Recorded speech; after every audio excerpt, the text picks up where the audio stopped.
भक्त कहता है हमें रास्तों की जरूरत नहीं है, हमें तेरे पैरों के निशान मिल गए हैं। भक्त तो भगवान के चरणों में अपनी अर्जी को लगाता है, हमेशा अपनी अर्जी को स्वीकार करता है, हमेशा भगवान के चरणों में जुड़ जाता है। वो है भक्त।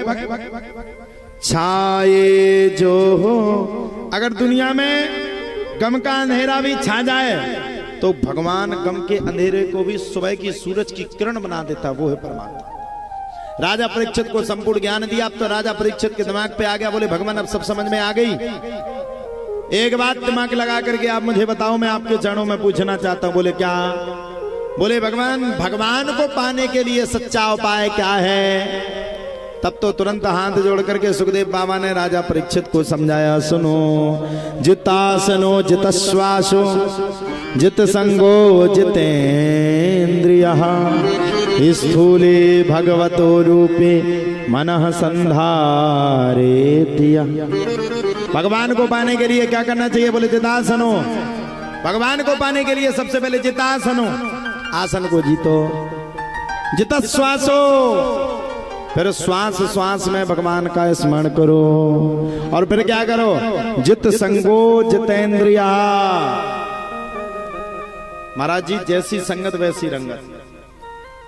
संत की संगत करोगे कल्याण हो जाएगा, आपकी संगत हो तो कल्याण हो। महात्मा की संगत करोगे कल्याण हो जाएगा। और चोर चक्कों के साथ फिरोगे तो एक ना एक दिन तुम भी हिस्ट्री सीटर कहलाने लगोगे। और यूपी में कोई हिस्ट्री सीटर ज्यादा दिन टिक नहीं पाता है। का यूपी में कावा, यूपी में बाबा, पता नहीं कहां गाड़ी पलट जाए है? तो इसलिए भैया हिस्ट्री सीटर तो बनना ही नहीं। अब उत्तर प्रदेश में तो धोखे में नहीं बनना, बिल्कुल धोखे में भी हिस्ट्री सीटर की दिमाग नहीं लगाना, नहीं तो पता नहीं कहां गाड़ी पलट जाए और कहां एक्सीडेंट हो जाए। तो जैसी संगत वैसी रंगत। अगर संत की संग करोगे तो अच्छा। जितासनो, आसन को जीतो पहले सबसे। अब 3 घंटा बैठ करके भगवान की कथा खुद नहीं सुनोगे, 3 घंटा बैठ करके भगवान की कथा में खुद मन नहीं लगाओगे। महाराज जी अच्छी नहीं, यहाँ कथा अच्छी नहीं सुनाते, पता नहीं क्या दिए रहते वो तो दिन भर। सुनना तो मैं नहीं, दूसरों को बदनाम करो। जितासनो, आसन को जीत जाओ। जितासनो जित श्वासो, श्वास श्वास में भगवान को रख लो। अब आजकल की माताओं को श्वास श्वास में क्या रखा है? आजकल तो भैया एक बीमारी इतनी तगड़ी चल गई कि कोरोना दूर हो गया लेकिन वो बीमारी नहीं भाग रही। श्वास श्वास में जब तक फोन नहीं देख लेंगी तब तक चैन नहीं है। एक कमरा में पति और पत्नी है फिर भी एक दूसरे से दूर है। वो अपना फोन चला रहे जी, अपना फोन।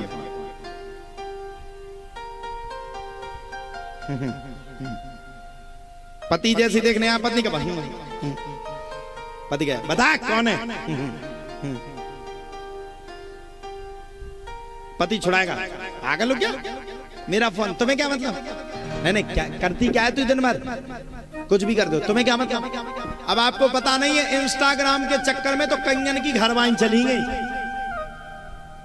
एक आदमी हमने उन्हें अपना पर्चा बनवाओ। हमने पर्चा में पहले तो देखो ना, पर्चा की टेम पे हमें कहा तो दादा गुरु ने लिखवा दिया। हमने बाद में देखो कि ई की घरवाई इंस्टाग्राम के चक्कर में ई खा छोड़ के दूसरों खत्म करके भाग गई। आओ, झूठ नहीं बोला, वीडियो डाली हमको तो दिखवा दे। खुजवाना दादा, एक वो वीडियो डाली मैं बताऊंगा आपको। मैं कल ही आपको वो वीडियो दिखा दूंगा। हमने पूछा कहा भैया क्या होगा? बोले कछु नहीं, घरवाई भाग गई। हमने कैसे? बोले शुरुआत में हम के संगे नचते, हमने फिर बोले बाद में 5 साल हो गए, बकल लगी तुम करिया दिखान लगी, तुम्हारे संगे इंस्टाग्राम पे सही फॉलोवर नहीं आ रहे। हमने फिर बोले बोली बगल वाले भैया के संगे न चले। हमने ठीक है। फिर बोले नचत नचत स्टेशन पे बोली आज रील बनाए। हमने फिर बोले स्टेशन पे रील बनावे गई हो, हम रील बना के भाग गई। मैंने की भाग गई? बोले हाँ। हमने किसके साथ गई? बोले जिन्हें धरो तो छाती पे बेच चले गए। हाँ, नेट की स्थिति बड़ी खराब है, पढ़े लिखे नहीं है फिर भी वे नेट चला रहे। अच्छा सच्ची सच्ची बताओ, फोन को नहीं चलाओ? हाथ खड़े करके बताओ जो फोन ना चलाओ तो। दादा तुम ठीक नहीं चलाओ, तुम्हें कौन देखने आ फोन में कछु?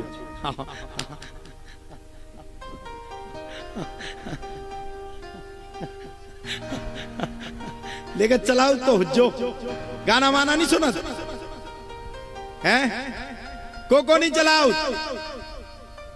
बताओ जब बुढ़ापो चला रहा हो तो जवानी ठीक चला रही। अच्छा फोन को चलाओ तो बताओ एक बार।